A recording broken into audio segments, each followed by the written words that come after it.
Pertanyaannya, apakah azab kubur itu teralami terus-menerus sampai kiamat? Dan yang kedua, amalan apa saja yang bisa menyelamatkan kita dari azab kubur gitu ya? Yang pertama, iya, azab kubur teralami terus-menerus sampai kiamat. Yang semoga Allah Azza wa Jalla menyelamatkan kita semua dari azab kubur ini. Utsman bin Affan radhiyallahu an, kalau berdiri di atas kuburan, beliau menangis dengan tangisan yang dahsyat sampai jenggotnya basah oleh air matanya. Menunjukkan bukan sekedar meleleh, bukan sekedar berkaca-kaca, tapi tangisannya dahsyat sehingga air matanya mengalir deras dan membasahi janggutnya. Orang-orang bertanya, tadhkurul jannata wan nar falam tabki wa tadhkurul qabar wa tabki. Engkau kalau mengingat surga, mengingat neraka enggak nangis. Tapi kenapa kalau mengingat alam kubur kamu menangis? Berkata Utsman bin Affan, fa inni sami'tu Rasulullah sallallahu alaihi wasallam yaqul, al-qabru min manazilil akhirah. Faman naja minhu fama ba'dahu aisaru lahu. Wa man lam yanju minhu fama ba'dahu asyaddu min. Karena aku mendengar Rasul sallallahu alaihi wasallam bersabda, alam kubur adalah salah satu fase menuju alam akhirat. Siapa orang yang selamat dari alam kubur, maka kehidupan setelahnya akan lebih enteng, lebih ringan bagi dia. Jadi siapa yang selamat dari fitnah kubur, siapa yang selamat dari azab kubur, berarti dia akan memperoleh nikmat kubur. Nanti kehidupan setelahnya, setelah kiamat terjadi di alam mahsyar, di alam akhirat sampai nanti ke surganya, jauh lebih enteng, lebih mudah bagi dia. Tapi siapa orang yang tidak selamat dari alam kubur, dia memperoleh azab kubur, waliyadzubillah, maka kehidupan setelahnya akan jauh lebih dahsyat, lebih repot, lebih mengerikan bagi dia. Karena itu berlangsung sampai hari kiamat, terus setelah kiamat terjadi masuk ke alam akhirat, sejak di alam mahsyar saja itu sudah menderita, lebih menderita daripada yang dialami di alam kubur.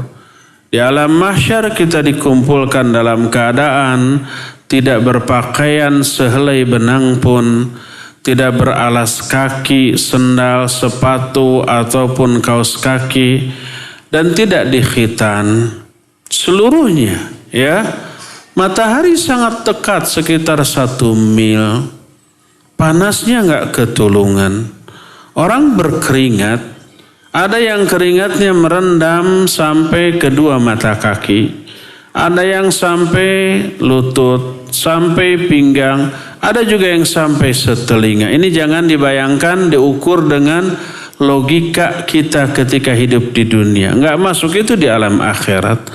Hukum yang Allah terapkan di alam akhirat jauh berbeda dengan hukum alam yang Allah terapkan di alam dunia ini ya. Jadi lebih dahsyat lagi. Ya, azab kubur teralami sampai kiamat. Kalau timbul pertanyaan, enak banget orang yang matinya lebih dekat ke kiamat. Dia masuk alam kubur, diazab di alam kubur sebentar lalu kiamat. Tapi orang-orang terdahulu yang sudah mati dalam keadaan durhaka mengalami azab kubur lebih apa? Lebih lama karena sampai di hari kiamat. Adil enggak itu? Adil, pasti ketetapan Allah tidak ada yang tidak adil, tidak ada yang zalim. Semuanya itu masuk hitungan. Berkata Syekhul Islam dalam kitab Ahkamu Uswatil Mu'minin, bahwa seluruh penderitaan yang dialami oleh manusia baik di dunia ketika segar bugar ataupun ketika sakaratul maut. Termasuk azab yang dialami di alam kubur, termasuk penderitaan yang dialami di akhirat sebelum ke surga atau ke neraka. Semua penderitaan itu menggugurkan dosa dan kesalahannya. Orang yang diazab di alam kubur mengurangi kadar azab di neraka. Yang apabila tidak diazab di alam kubur, dirapelkan nanti di akhirat di neraka, tambah dahsyat. Makin besar penderitaan, makin banyak dosa-dosa yang terhapus. Makin banyak azab yang terkurangi.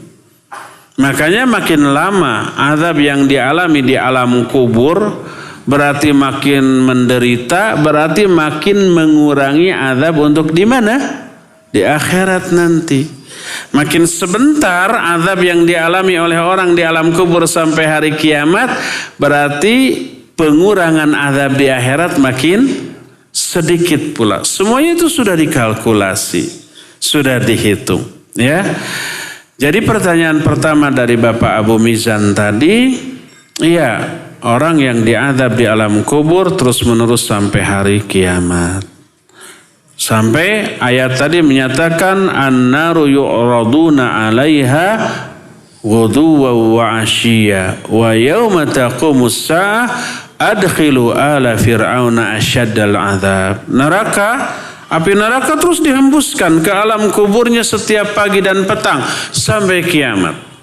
Nanti pada hari kiamat setelah beres seluruh proses hisab, masukkan Fir'aun dan bala tentaranya ke azab yang lebih dahsyat, yaitu di neraka. Ini jawaban yang pertama. Semoga Allah menyelamatkan kita dari azab kubur.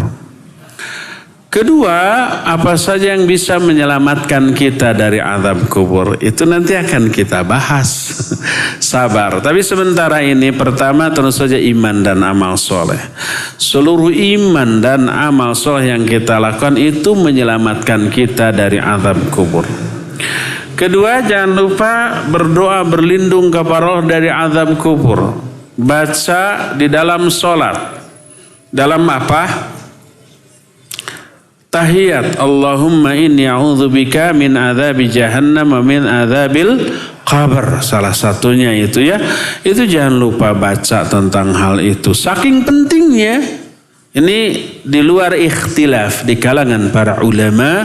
Sebagian ulama menyuruh anaknya mengulang sholatnya apabila si anak tidak berdoa berlindung kepada Allah dari azab kubur. Saking pentingnya itu, ya. Oleh karena itulah banyak-banyaknya berdoa kepada Allah agar Allah menyelamatkan kita dari azab kubur.